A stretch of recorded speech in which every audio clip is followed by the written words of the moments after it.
Hi, I'm Claire. And I'm Isaac. We host Make That Game. And we're bringing you the latest And greatest video game news. that is actually happening. Beep, beep, beep, beep, beep.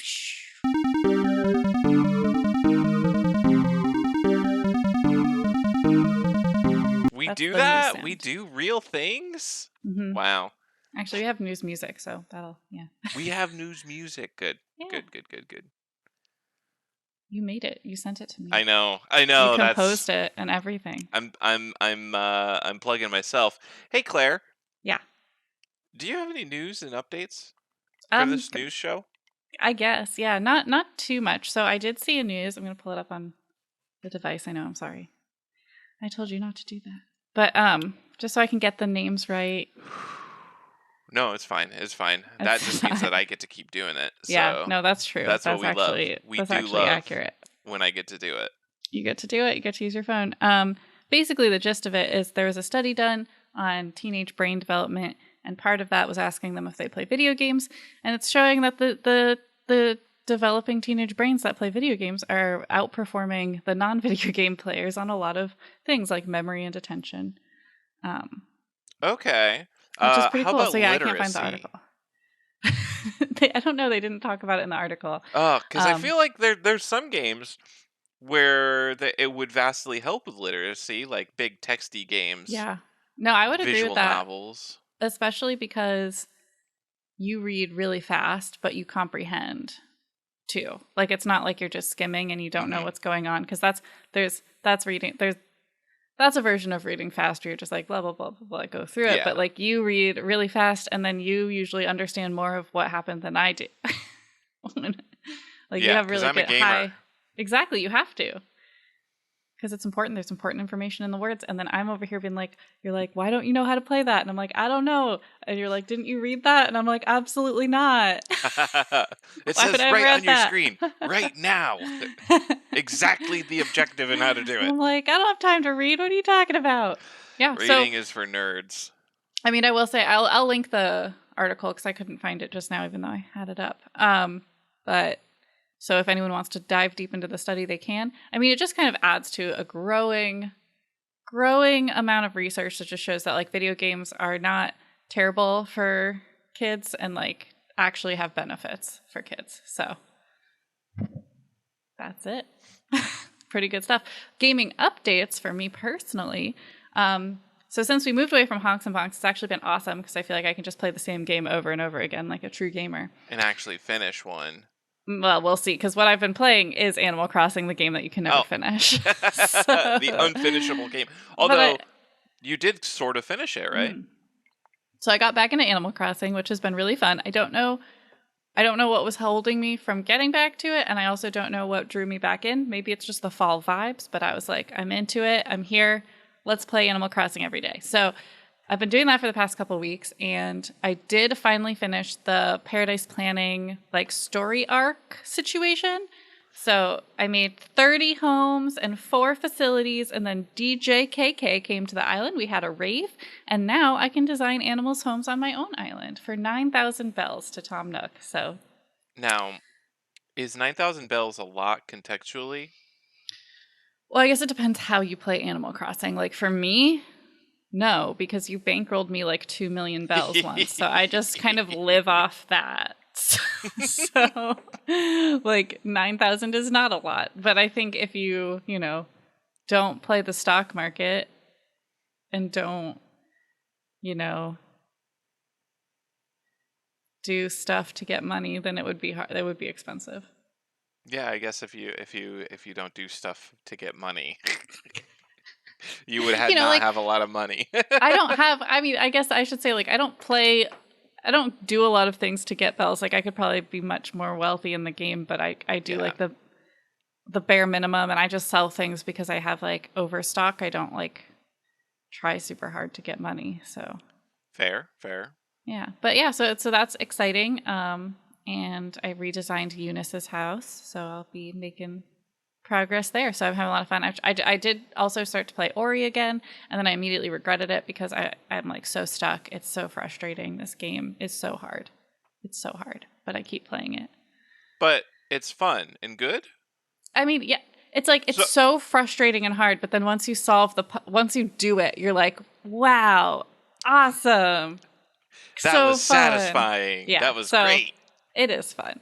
But yeah, Isaac, what about you? What are some gaming news and or endeavors in your life? So as far as updates, I've been falling into that loop that I've mentioned a couple times where, oh, No Man's Sky, let me sign on and collect what my freighters went and did, and then send them off on new missions, which take another like 17 to 24 hours, and then I log off with a secondary side goal of there are derelict freighters that you can find in space. You can buy like a map to one for 5 million credits, which is contextually sort of a lot.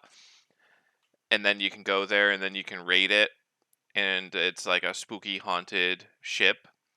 So Ooh. I've been trying to do those to collect modules to upgrade my own freighter because I want it to be able to do hyperdrive travel to higher color stars, and I'm sounding like an insane person.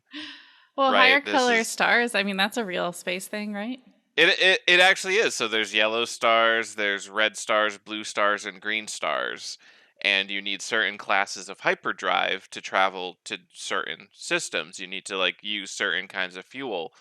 Um, and my personal ship has all like the highest drive available, but my freighter, my frigate, I forget which one is which, but my big like trade ship, capital ship kind of thing with a customizable base inside can't travel beyond the second class of star, so it can hit all yellows and I think reds. So when I go to a green system, I can't summon my freighter, which has like most of my supplies in it and a teleport module. So like in the field, I can be like, "Oh, I need more silver. Let me pull it from space from my freighter." I can't do that in green or blue systems right now, so I've been trying to upgrade it, and like that's pretty much my last goal in the game until the next expedition comes out. And the last update did not have an expedition Oh for me no. to do, so this is just me doing busy work effectively. Um, Other than that, I don't think I mentioned it last time. There is a game called Potionomics that actually came out around the time that our last episode would have been recorded, I think. Or maybe it was like the weekend after we recorded our last episode. But anyways, Potionomics is a fun potion building game. Shop manager game, and have a great time with that. It's a lot like Valhalla or Coffee Talk. That's what I was trying to think of. So to give Claire an anchor Yeah. onto this, Well, I've Coffee seen you Talk. play it. Yeah, it does do a little bit more like if I remember Coffee Talk correctly, it was kind of like you can make whatever coffee and like give it to people, and it still kind of is fine. But this is a lot more like you make specific potions and sell them. For the real old school gamers, I'm talking the 2010 heads. And I don't actually know if it was 2010, but there's a game called Racketeer, which is basically the same concept. You send heroes out to collect resources. You turn those resources into items to sell, and you pay off excruciating debt. So like Capitalism, Animal ho! Crossing. But yeah, Potionomics, it's pretty good. I like it. I need to jump back into it, but No Man's Sky has been wasting my gaming time lately. I don't know why my brain is driven to this, but that's my update. I've got news update, an Doop update to a doop doop news. doop doop doop doop. Shh. That's the Last breaking news sound. last news episode, I mentioned that the Bayonetta voice actress Hellena Taylor was lowballed an insultingly low number by the company that makes Bayonetta, and she was calling for a boycott to Bayonetta 3. More information has come out in that, and it turns out that she is basically not being fully truthful and has basically confirmed as such. She was given much higher offers There was like some negotiation, and she did refuse it, and yeah, so it's a complicated, confusing situation now. It's fun. We love drama.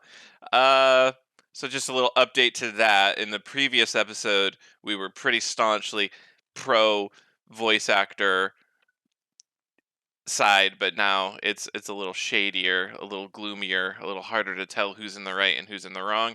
And my second news update is that Joe Biden is the number one Guilty Gear player in the world. What's Guilty Gear? Guilty What? Gear is a fast-paced anime fighting game. Uh like Street Fighter, Mortal Kombat style. You know, you've got character A, character B, Yeah. fighting on a 2D screen. They're anime characters. They're doing combo moves, juggling each other in the air, making nonsense screaming sounds. So yeah, the person who like has climbed like the ladder, like the ranked game ladder, their name is Joe Biden, Okay. and so That's what I figured. some video game news outlets have reached out to the White House and not gotten a response. So we've neither confirmed nor denied whether it is actually Joe Biden, the president of the United States, who is the best Guilty Gear player, or I if mean, it's some imposter. I think we can Hard to assume say. it's What not hard to say. I think there's pretty good evidence that it's probably not President Joe Biden. I would like to see your evidence that you've got there. I don't know. Joe Biden's never talked about playing video games. I feel like he would at this point. I feel like he would have let us know. I feel like we would know he at least plays video games. Well, that is an intriguing bit Do of you think that information, that but President Joe Biden, if he was at the top of a game, like the top in the world, would not tweet about that? I will be honest, I am not sure if an 80-year-old man knows how to tweet. He has tweeted. I thought that was his staff. I mean, maybe, but he would tell his staff, he would say, "Hey, staff, I tweet didn't about think that this." politicians in America were allowed to tweet on their own accounts. I always thought it was some unpaid intern. No, I mean, it usually is some unpaid intern, but they are fully allowed to do it. But I Oh, think jeez. I also assume, and maybe I'm wrong, but I assume that at least like 50% of the time it's them, you know, Okay. they might say like, "Hey, tweet this." I don't think they're doing it, but they might be like, I want to talk about this." Okay. Maybe, but then now I'm thinking like how busy they are, and maybe they never know even what they're tweeting. Yeah. I don't know. I feel like Obama does. Was Obama the first U.S. president with a Twitter? He might have been. I don't think George Bush had a Twitter. I don't think so either. But when Obama puts social media up, it's so infrequent that it makes me think he's writing it himself. Okay. Like it's like once every 3 months, he's like, "Here's a playlist I made." You're like, thanks, Obama.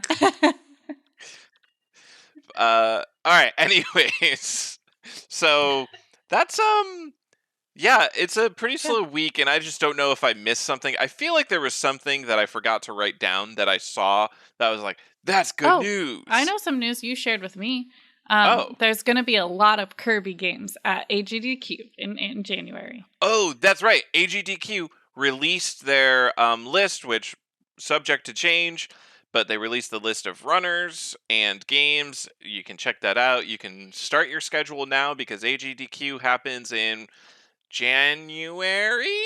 I can get the official date if you want to put it on the calendar. I also have it on the calendar. Oh no, my calendar ends at December. Never mind. Okay. Yeah, if you could get that. That's how calendars work. Here's the real gaming news and update.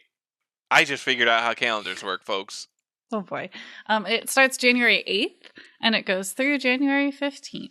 Okay, perfect. So you have 2 months to figure out exactly what games you're going to watch. Wolf is throwing up. Wolf's throwing up? That was a big puke. Should we pause? Well, let's close it out because she just finished. So, all right. Well, that's it in the gaming news. We'll leave all of our the things we talked about that have links in the show notes for you, which are down below in either the podcast description or the YouTube description. And if you have any cool gaming news, please reach out to us on our social media. We are at Make That Game Pod on Twitter, TikTok, and Instagram. You can email us at makethatgamepodcast@gmail.com, and you can find us on YouTube. Make That Game.